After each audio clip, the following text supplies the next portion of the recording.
This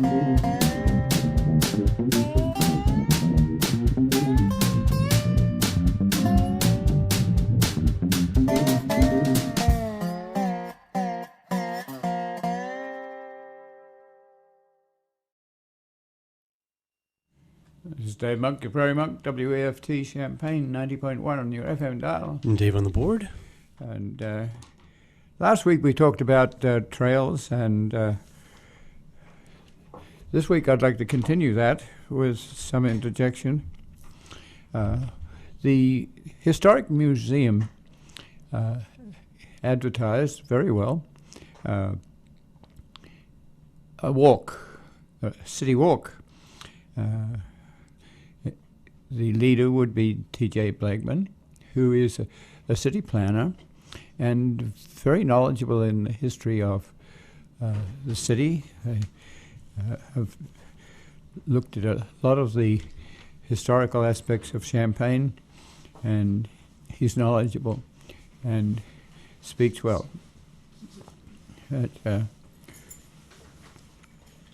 So the museum had advertised two field trips, one at 10 o'clock and one at 2 o'clock. Both were very well attended. I think there'd probably about 50 people in each situation, which means that you have to have more than your own voice to do that. So TJ had not only the qualifications, but he has a reasonably loud voice, which is very helpful, but amplified with a lavalier. And he had flip book with pictures of sites that you would walk by, and this is what they looked like in the past. So having been to a trail conference, I was picking up tips that were flowing back and forth in workshops on this sort of thing. So I would like to look at this as a very successful field trip, but how do you organize it? How do you do your field trip if it's along the highway, if it's a prairie field trip? How do you handle probably an unexpectedly large audience? I can remember being in Brownfield Woods once when I thought I'd have about 10 people at a field trip, and it ended up about 100. So you ended up standing on a stump and trying to shout, and you need to be prepared for that sort of thing. Not always do our things turn out to be successful. And that's part of what I found at the conference. A lot of the people that I was sharing with, and they were sharing with others, was that you need to have a biodiversity of items that you work with. You need to try all sorts of things and assume that some of them won't work. You're not always sure what will work. You have some ideas. It is very, very helpful to have other people involved because they come up with ideas that you don't expect. Sometimes they come up with ideas that you know about from other situations. But these sorts of field trips add together. There's been a long time historical society in Champaign County. There was a historical museum but on University Avenue, but it lost out, as we are losing out on museums all around. The Chinook Air Force Base Museum is closed out, and the items are being distributed across the country. But that's quite a loss to this community. We have to think about how we work with a historical museum which currently is closed. It will come back as the cattle bank in probably a not too far distant future. But this field trip or walk was designed to encourage community input. And what you're looking for is not necessarily 150 people on one day. It's more like you're looking for the 6 people who we will come back and be committed and work with this in the future. So the field trip started at the Cattle Bank. The Cattle Bank is on University Avenue and First Street. For most of you who've been around for a while, it was a little drugstore for a long time, and it had a fire, so then it closed for a while. And what was left of the historic museum on University Avenue came to the Cattle Bank. There was restoration, and there have been regular events. People like Sue and Bruce Woods have been involved fairly heavily. They had a director who passed on with cancer, so it's not easy to do this sort of stuff. And so I was very pleased to go to that field trip on Saturday and see so many people, many of whom I knew, and to listen to the commentary that was provided by TJ, who is now president of that historic group. And we hope that his energy and his excitement about the history of Champaign will infuse to others and encourage the Cattle Bank to reopen. And it may even be that they have so many artifacts that they have to warehouse some of this stuff somewhere. But part of the walk also had a relationship to the city meeting on Tuesday night, which will deal with 2 plots of land that are north of Champaign Main Street. There's what used to be the Flatiron building, which was removed, but it's the confluence of the Illinois Central Platte and the Jeffersonian Platte. The Jeffersonian Platte being north, south, east, and west. So Neal Street is on the Jeffersonian Platte. University Avenue is on the Jeffersonian Platte. Walnut Street and Market Street are on the Platte that is Illinois Central Platte. So Illinois Central was given land to put in the railroad. The railroad came in the 1850s, and probably before the Jeffersonian Platte was completed. I'm not quite sure about that. So what are we looking for in a field trip of this nature? We would like someone with a loud and fairly rehearsed voice. TJ obviously knew the locations very well, had timed them well.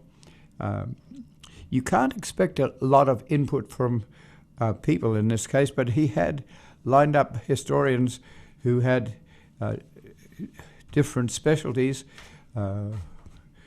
Bruce Hannon was there. I forget the name of the person who is a theater specialist, but he was there and could add commentary. If you are going to have a field trip of this place and involve the audience especially, you need a lavalier that is attached to your head.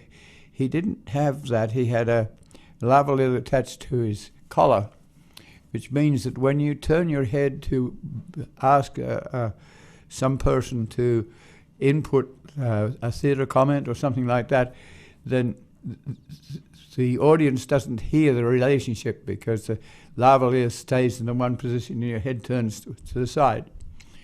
But those types of lavaliers are common. They're sometimes used by singers. They're these days very small, and they can be inconspicuous, but as the singer turns ahead, the lavalier moves with it. If you need audience participation, or if you need a backup specialist to add a comment, then you can probably provide a batteried speaker, or perhaps another lavalier. Okay. What other things are you looking for in a field trip? You're looking for excitement, and TJ has excitement, and it covers it flows to your audience. And over and over again at the meeting I was at, they were discussing various states. If the governor of the state of Michigan or Missouri or Pennsylvania or wherever is really interested in trails, then that trails will work. We're not in that sort of situation in Illinois at the moment, but it trickles down to cities and counties, and if you are going to do historic preservation, and if you are thinking of taking that huge parking lot that's south of Packer and north of the News Gazette and developing hotels and other facilities, then you need to have something that's far beyond your local level. But the local level is a very good starting place. In this case, we're looking at our own trails that start in Danville and in Decatur and Clinton, and those trails can bring economic development, but far beyond the economic development, they bring societal development. They bring more and more we're having people who are not just going from A to B, they want to go from A to some spot in the middle of that and find out about the statue or the railroad museum or the mineral waters or the coal that I was seeing when I traveled Route 6 parallel to Route 80, which is kind of sterile, but Route 6 is alive with stories that people have. So to have an enthusiastic leader, to have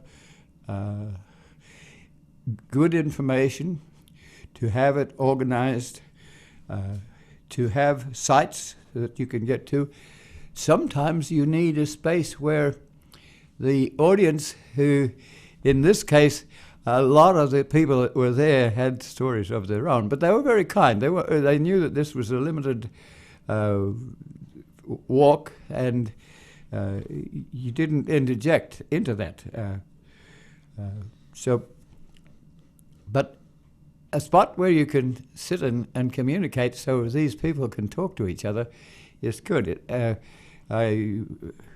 Instance, a Ragbri in Iowa. Ragbri is a sort of a bicycle tour across the state, but a hotel that we visited had made it a point of making space for a bicycle workshop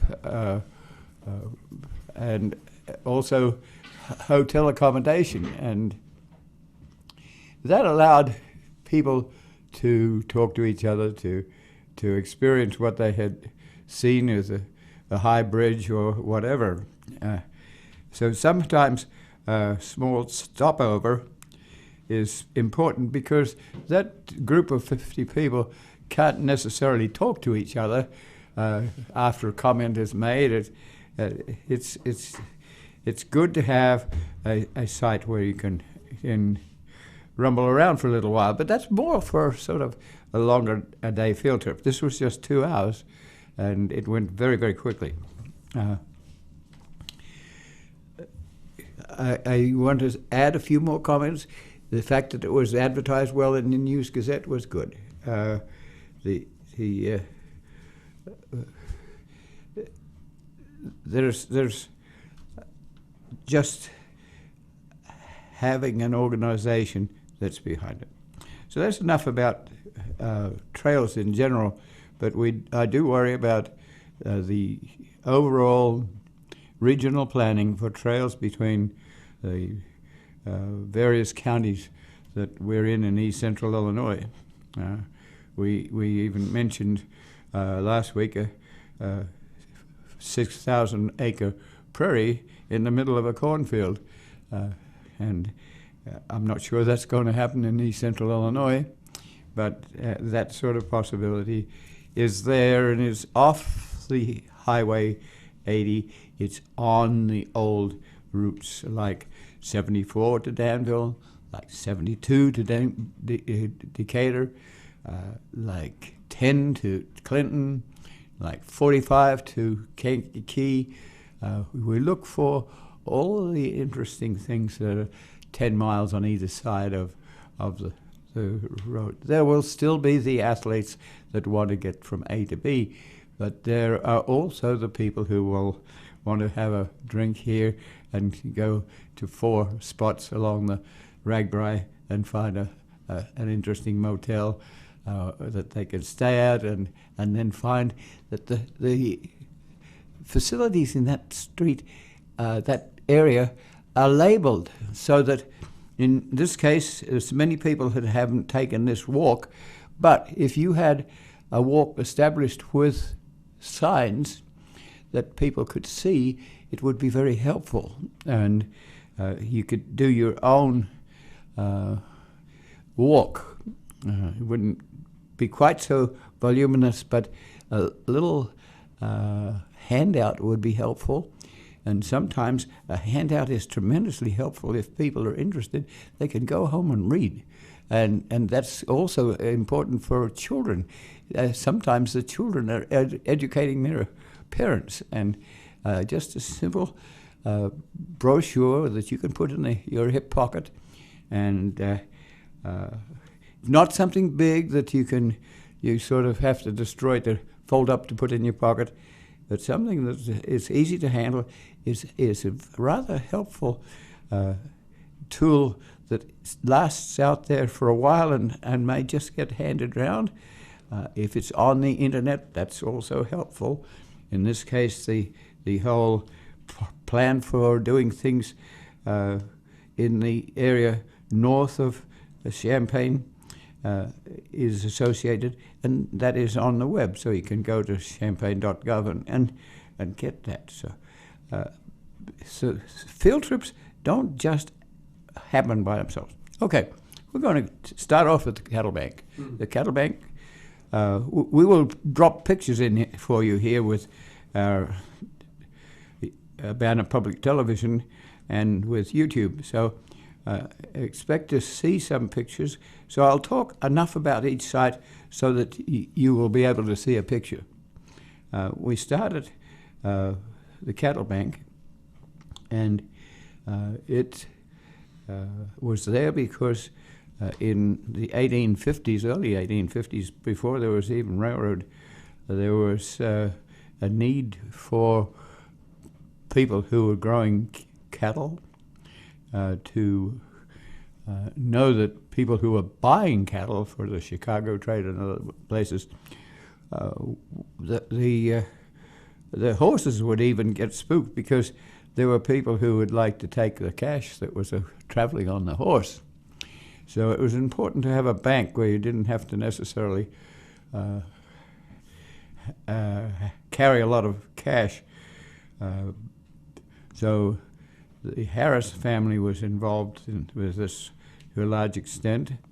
And I forget a lot of the names that are involved, but TJ knows the names and can relate and tell you how long it lasted. The bank didn't last for that long, but it was handy while it was there. But it was one of the first buildings in Champaign.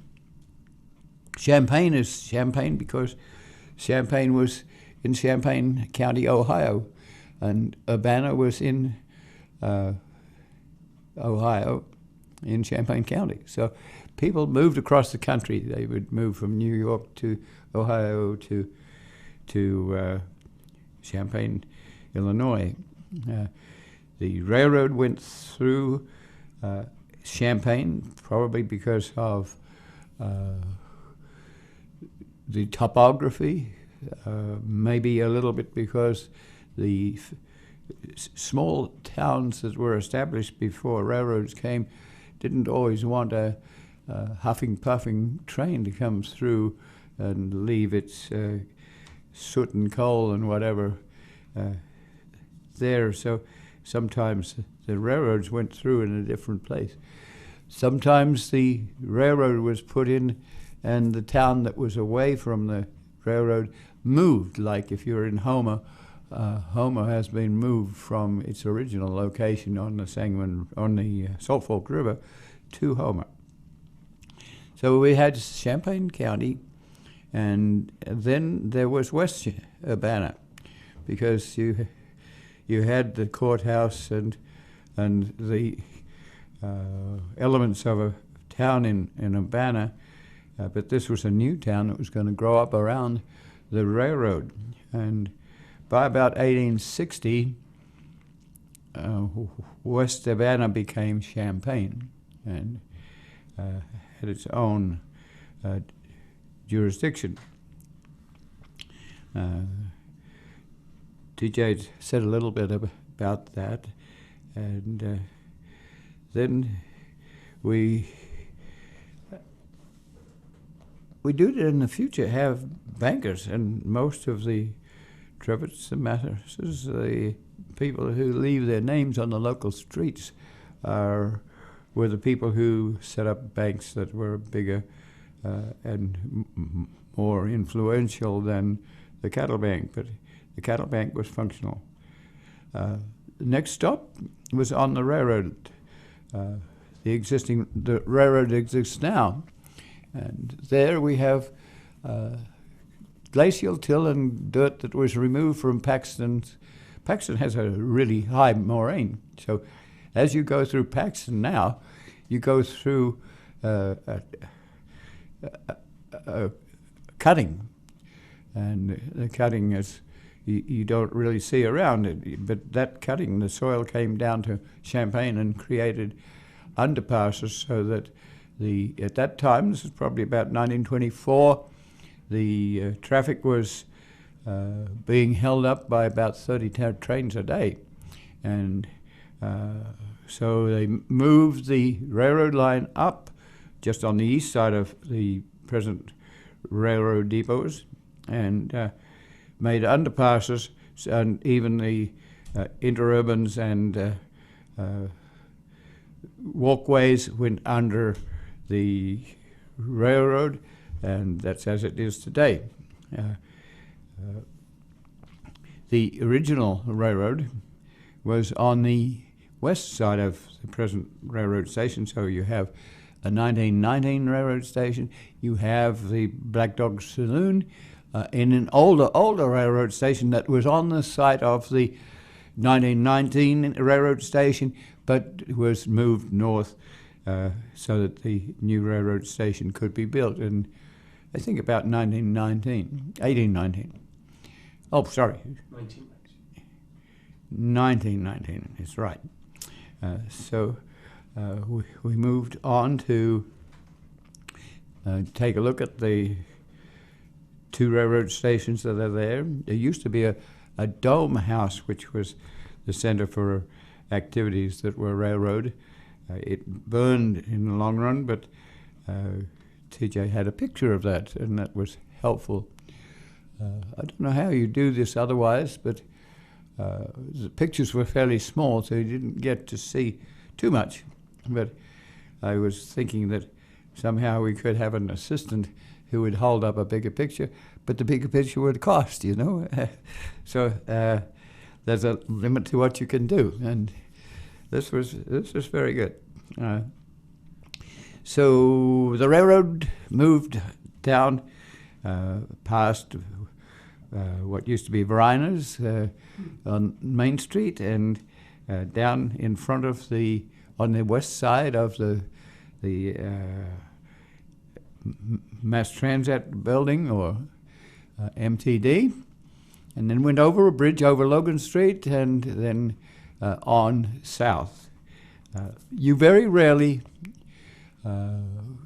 take a railroad and put it in a new place and then remodel the old place and put it back to the old place. The cost is too great. So that meant that the railroad is on the other side of the original railroad line. It's on the east side of the railroad station. MTD built is sort of built on that railroad. So we have some steel that is from that railroad, little pieces. And that's sort of a historic monument. Eventually that will find its way to the museum if it has the capacity to hold that sort of information. It's heavy and it has to be explained. And that means that you'd have to have people who have that sort of knowledge. Next stop was to look at the old interurban building. And it was explained that's right at the end of, if you go down Market Street, you can see the interurban Illinois Power, founded by McKinley. McKinley was was eventually a senator. He died as a senator. And but if you look, you can see where two types of trains. There was a bigger car that was an interurban that would go between here and Monticello and St. Louis. And you could get there, but you'd take a long time to get there because it stopped fairly regularly. It wasn't an express train. And then there were the little cars that ran around town that were sort of like trolleys that moved you between Champaign and Banner and back. But that building is there. Next stop was looking at the city building. The city building is a Flatiron building, and it has all the symbology of the Jeffersonian Platte and the other Platte coming together. At one stage, West Side Park was going to be the city square. It didn't happen, but it turned into a park. But there were pictures of the original park with all its trees in native setting. So the city building used to be a small building. Many of the buildings in downtown Champaign were wooden, so they burned when it got dry in winter and you had heating. Often they burned, so there were fires regularly. The fire department was in the city building. You can see the spaces that were there for trucks to go in and out onto University Avenue. You can see where the police department was there.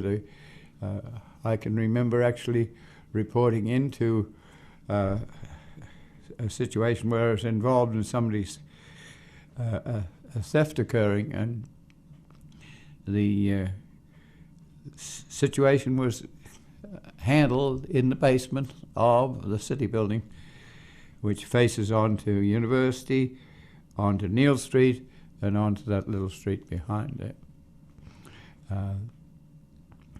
Next stop was on Neal Street, and you have to be reminded that at one stage there was a move afoot nationally to put in malls on main drags because the people would be attracted to come to a mall.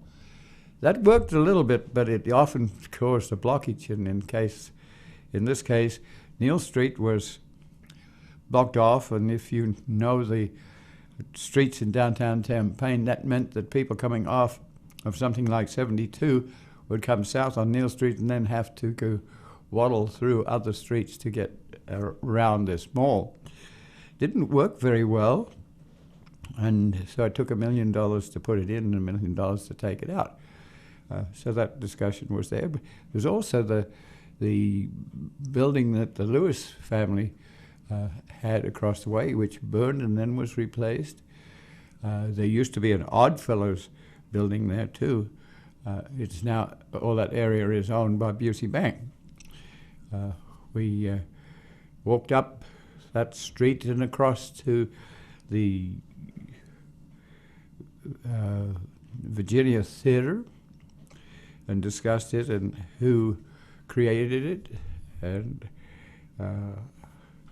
the Park District owns it, and it's very popular for quite a lot of different venues now, including Ebert Fest, which, if you are interested, you can get tickets to the April Ebert Fest right now. We went on to the West Side Park, and there is the view of the a prayer for rain.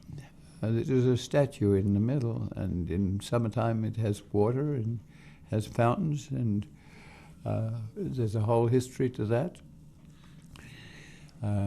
There's a gazebo, which is not quite as original as the original gazebo, because the original had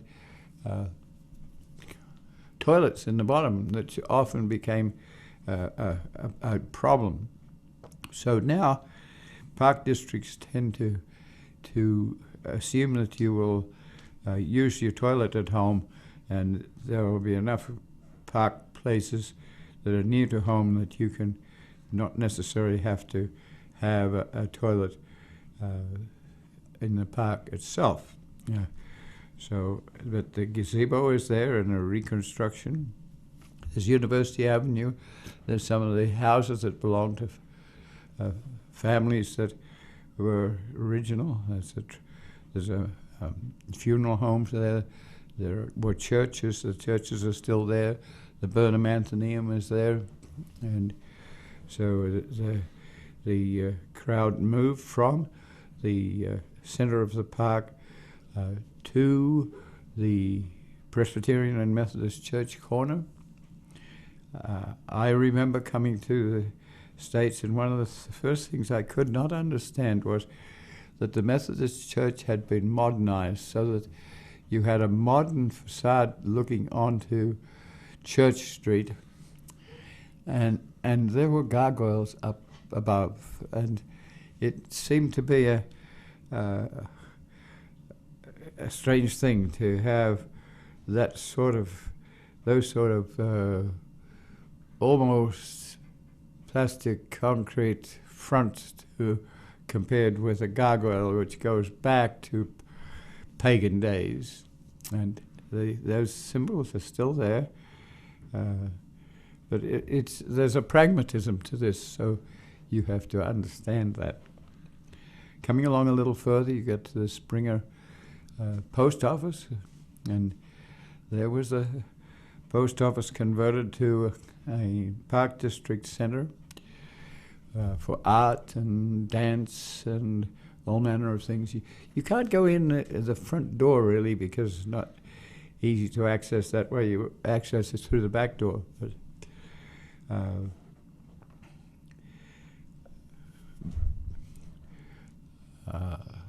Tolson, who was the park district manager, did a lot of work to get that facility organized, and also the Virginia Theatre and gardens around. So in Iowa, I was encountering a retired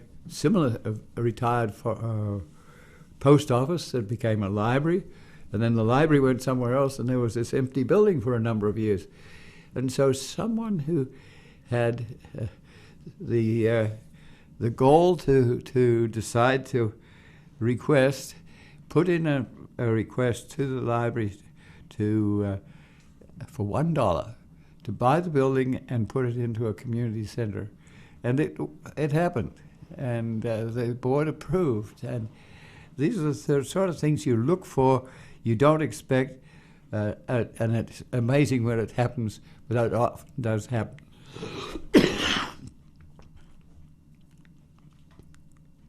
We looked at the Robertson building. It was all steel, built in World War One, I think. But at least when it was built, steel was not readily available.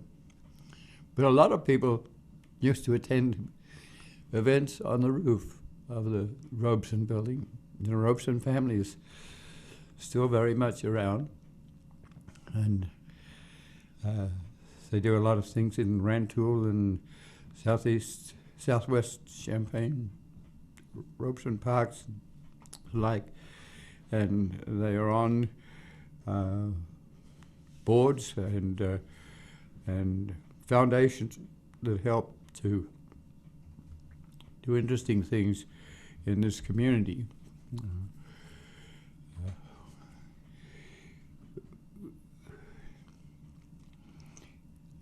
Come a little bit further and you come to the theatre area. You come to the art theatre, which used to be the Park Theatre. And that there was a gentleman involved that was involved with sports, and he owned most of the theatres. And but he tied on Red Grange and managed to help save the soul of the National Football League. So people don't know these things, but it's kind of fun when they find out. And the guy involved, I think, was Miller. I'm not sure about that, but so there are personalities, and so there was a Regency Theatre. There was a little bit further along. There was an Orpheum Theatre. A little bit further down on Main Street, there was a theatre that's now the Hideout. And so we discussed that, and the theatre specialist chimed in with his knowledge. There's one theatre you wouldn't even recognize, but I think it was the Rialto. It's sort of sandwiched between the Robeson building and now the new hotel that's up on the corner there. And it's occupied by a photographer, but it still has its sloping mezzanine or whatever you call it for projection of pictures. Could be used in that way. The Art Theatre has now become the only co-op theatre in the country. And it's working that way. It has been everything from a porno theatre to other different venues, and encouraged to some extent by Roger Ebert's film festival, which often spills over into the art theatre. On the corner of Main and Church, the two streets come together and get different names. There was a discussion of the Willis building, which became the Grant building, which had a fire, and then became developed as there's a restaurant and outside seating there, and there's a sculpted piece which has been there forever. It was a sort of centerpiece sitting in front of the Flatiron building, which ran north between Neil and I think it's Hickory, or that runs down towards the Orpheum. Rather unique building, and I think people are rather sorry that it got turned down and became a parking lot. But it was an attempt to save Sears. Sears was located there, and eventually Sears and Penny's went north to the mall, and Champaign became somewhat of a dead central business district. That's how we got to come here. The four buildings on this street were empty, in effect, when we came, so the rental was low and we could have purchased for a very low amount. Now gentrification has come back, and some of those people have come back from the mall. We don't necessarily have all the facilities. You would hope to have biodiversity in downtown Champaign, but we have a lot of bars.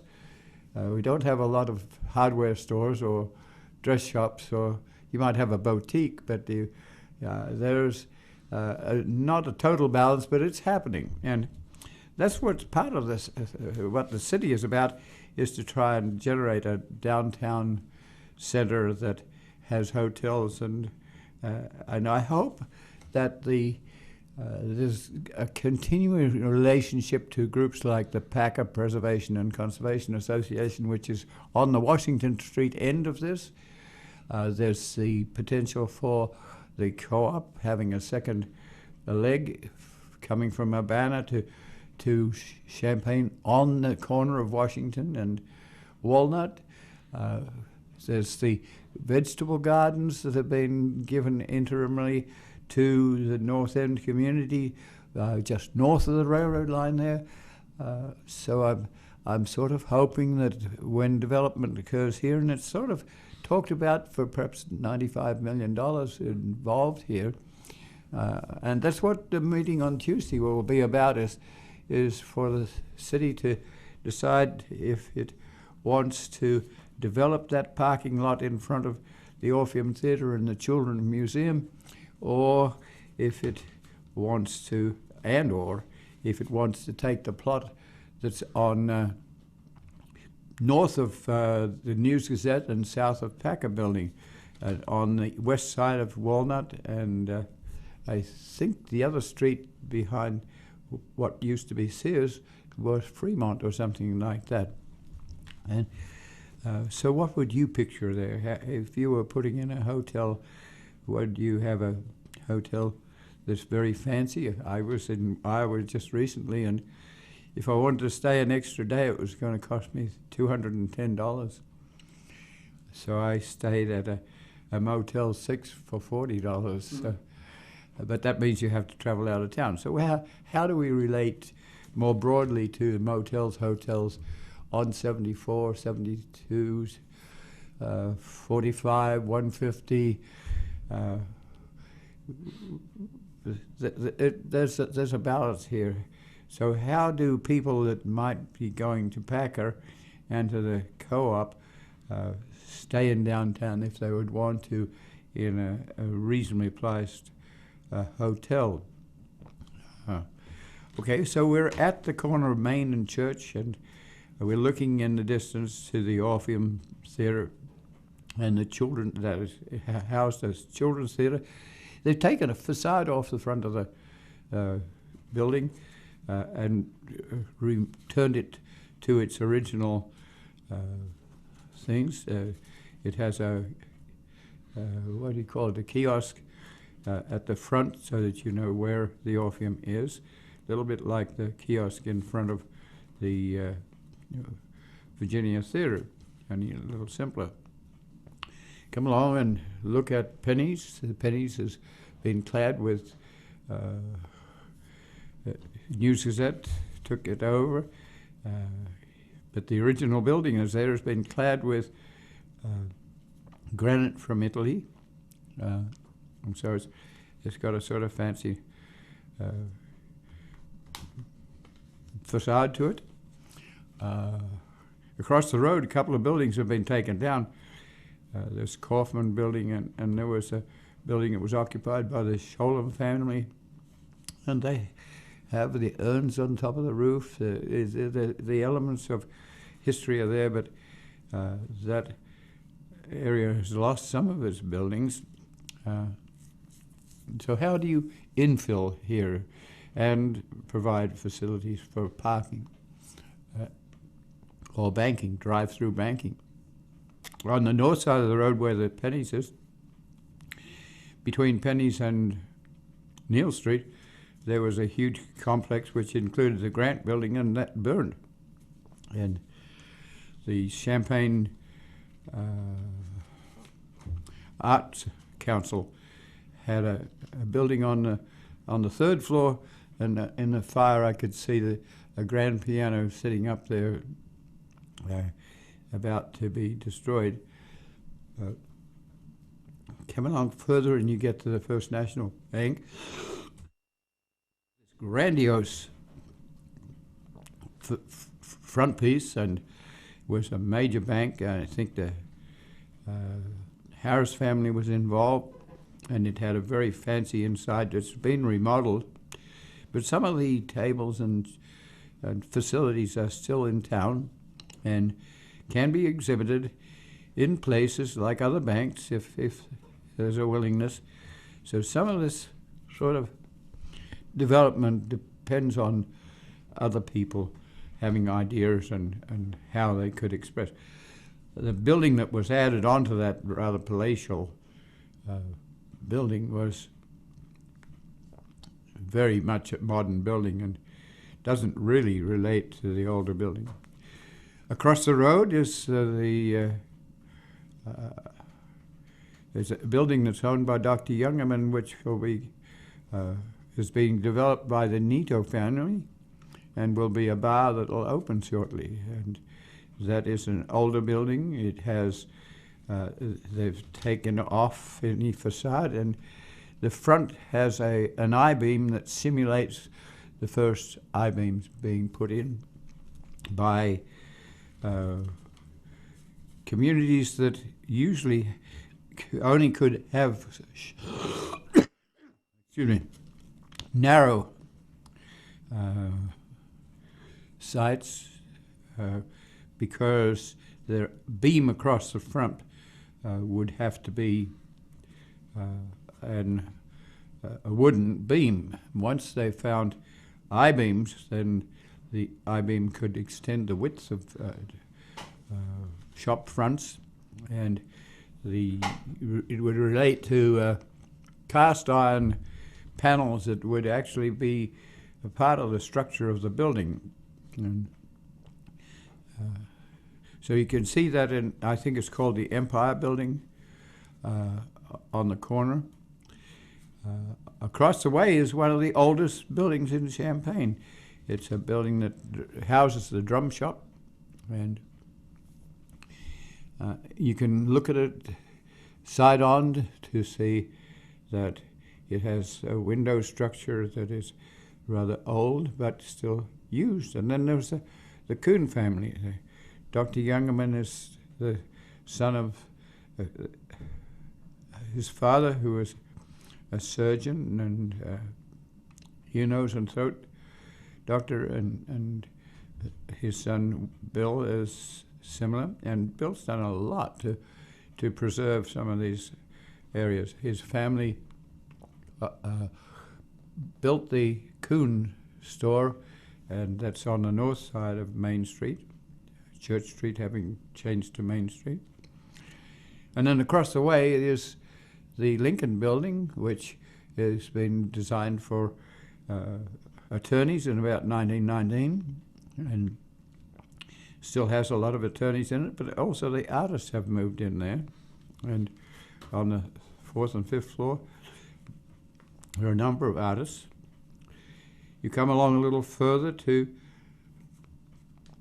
Market Street, which is kind of the bad boy alley of Champaign. You would come to town and you perhaps would stay in the Inman Hotel, which I passed off. It's sort of at the end, near to the interurban McKinley,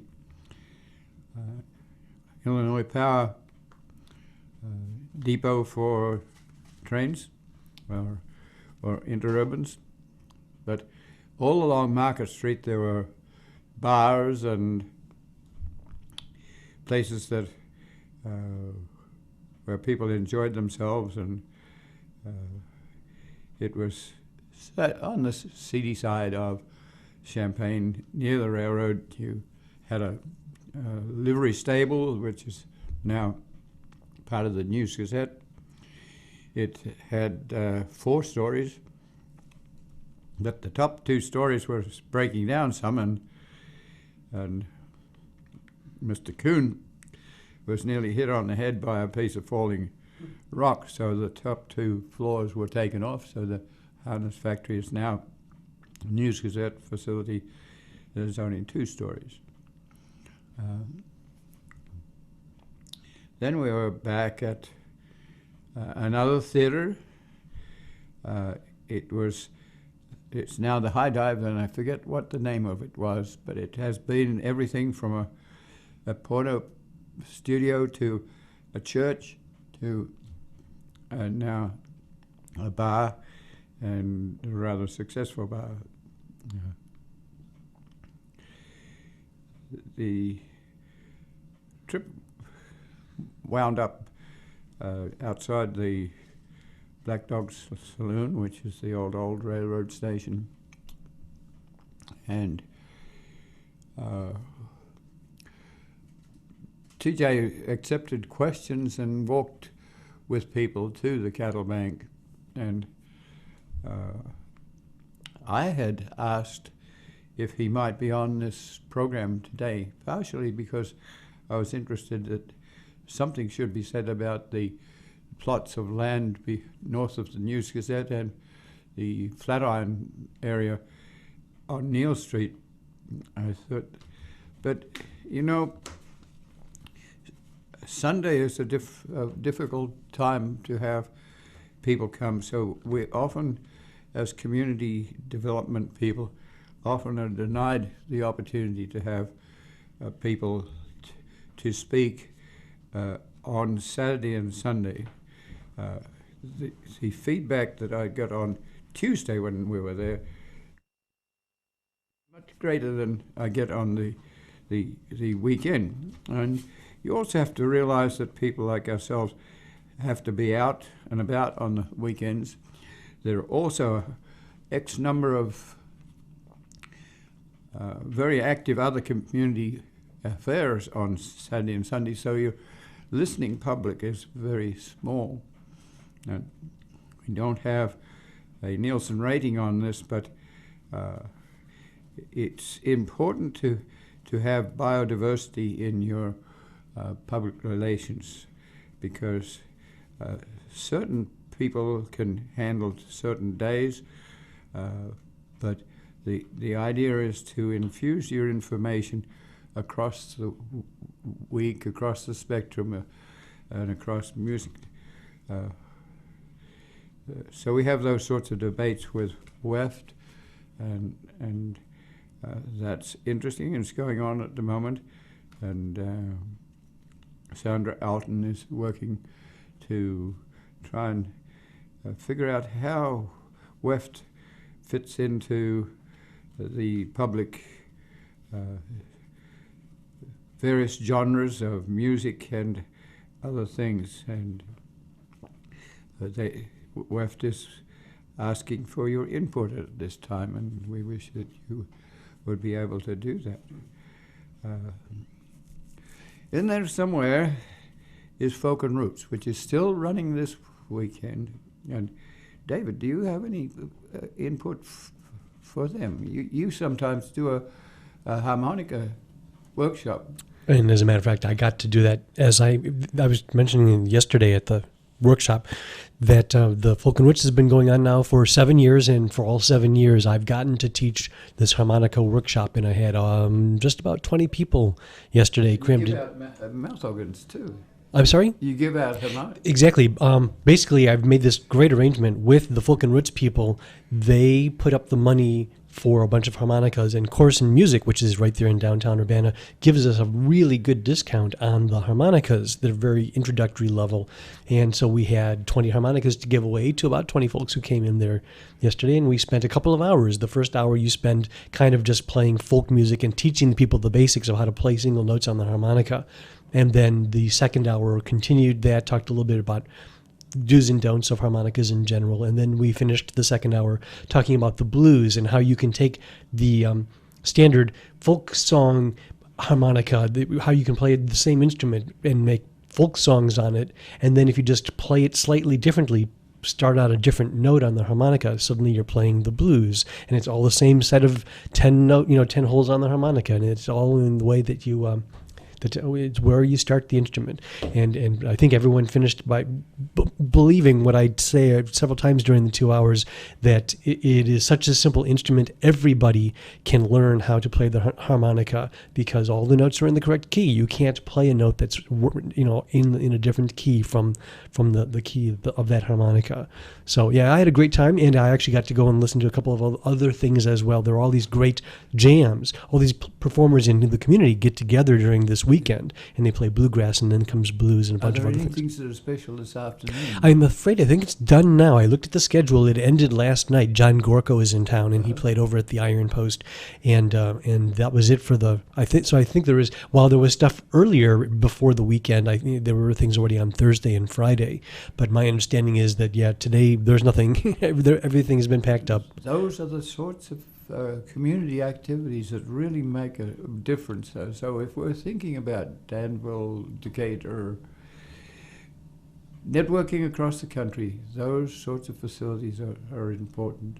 And this is a great kind of event because you can bring in all of these people from this community and then some from outside of the community. You can pay people to come here from across the country, but there is so much talent in the area that you can just reach out and grab.